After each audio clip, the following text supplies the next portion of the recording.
Ulster Bank were delighted to host the Women's Executive Network breakfast meeting in Trinity College, Dublin, which was titled Innovation and Efficiency, How to Equip Ourselves with the Tools for Survival in the Local and Global Economy. Over 200 female members from Ireland's business community were in attendance to hear insights from some well-known speakers.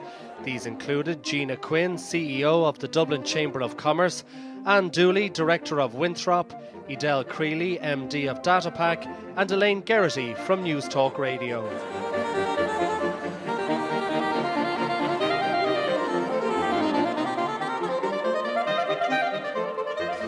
The Irish economy needs to transform, we all know that, with future growth depending on innovative thinking and people working together. And these are core values of the WXN mission. In DataPack, certainly life has changed for me in terms of how I've been looking at our business and looking at how our business can continue to survive in such challenging times. From the point of view of what we do, we don't have any unique product as such, so we're providing services around industry standard IT solutions. And obviously in these times people look at IT solutions as capital expenditure, and they're now questioning whether they should continue to spend in this area. So for us, we have to really sell harder than ever the solution offerings and the benefits of what we can bring to a company.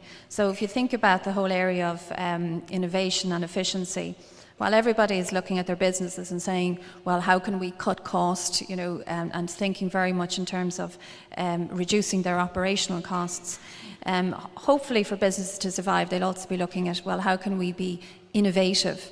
And how can we improve on the efficiency of our business? And I'm glad to say that I think IT has a very strong part to play in that. So when we're out talking to our customers these days, they're the things we're talking to them about. We're even closer to their businesses now. And I suppose that's one of the things I would say to you is, make sure you are talking to your customers, make sure you do understand what their business challenges are, and hopefully you've got some solution or some service to offer that can help them get through the times as well. And this is an area that we've been focusing on stronger than ever. And in terms of looking at these solutions and services, we have to make sure that what we have to offer is actually offering innovation and efficiency to businesses. And the businesses that see that and recognise the value of that are the ones that we feel will survive these times and will come out stronger than ever. For the last number of years, we were really challenged by success and by rapid growth and by scaling all our structures up to cope with the rapid growth because of the growth in the construction industry. Whereas 12 months ago, maybe more than that, it was clear to us that was beginning to come to a halt and it was going to happen. So now you've got to really, really focus on where you're going to get sales and make sure that you can continue to keep your market share, whatever that turns out to be, because you can't change the market. We all know that the property development scene has contracted quite considerably. So we've been really going through internally and externally, making sure that we deliver the very best product out there, that our structures internally are good, that we are remarked on for the quality of the service that we deliver, because that's what gets you repeat business.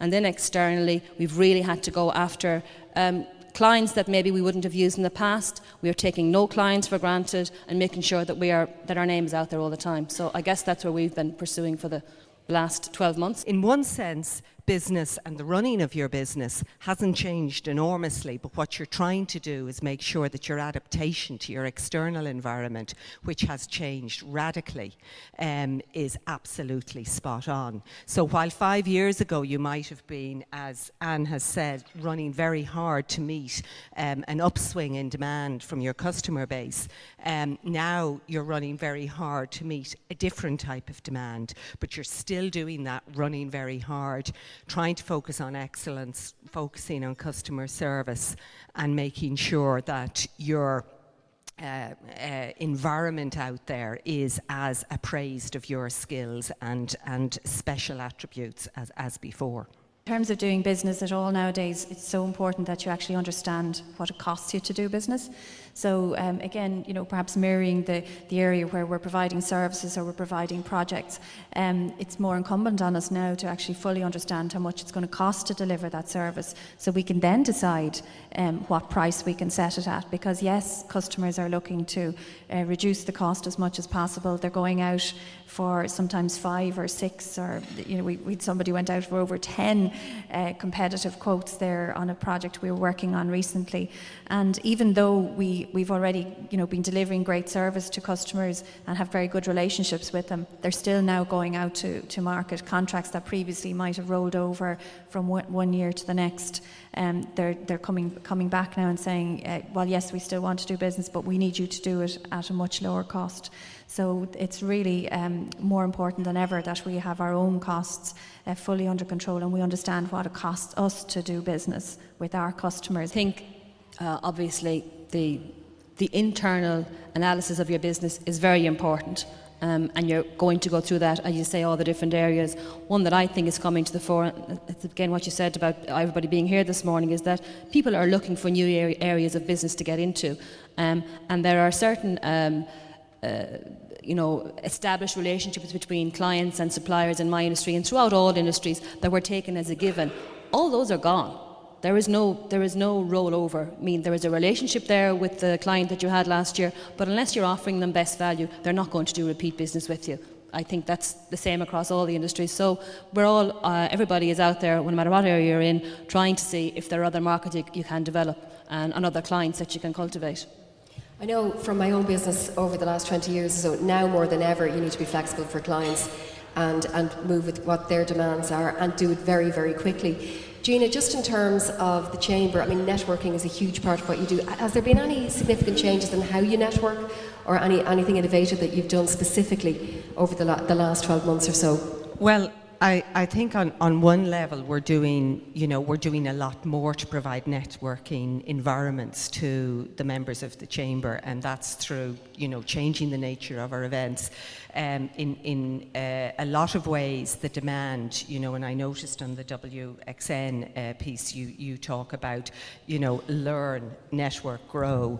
There is a high demand for learning, for information. So people are coming along to a session like this and they want to find out something that they didn't know when they came in the door this morning. And we're doing the same. We're holding a lot of briefings that are information orientated, but are also an opportunity to network. So you're trying to give people a double hit with things, 2 things that they can actually get from it at least.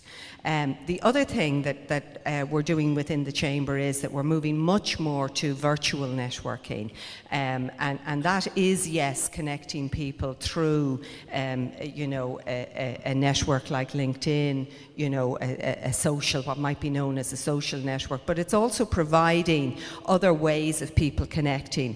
One of our core roles within the Chamber is to lobby on behalf of business and make sure that all of the things that make doing business in the Greater Dublin area are attended to by government or by local government, whatever is appropriate.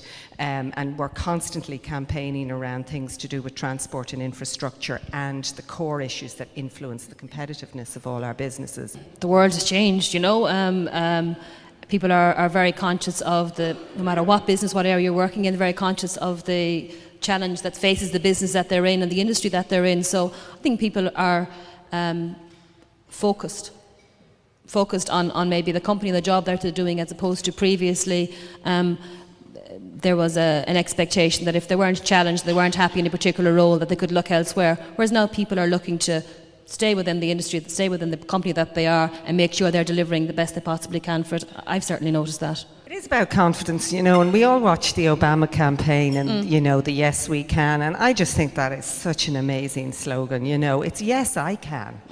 I can go out there, I can try and get a sale, and what's the worst that'll happen to me? I'll get turned down, but there's always someone else to try and sell to. So I think that, confidence, energy, determination and focus, yes, I can, is what it's all about for me.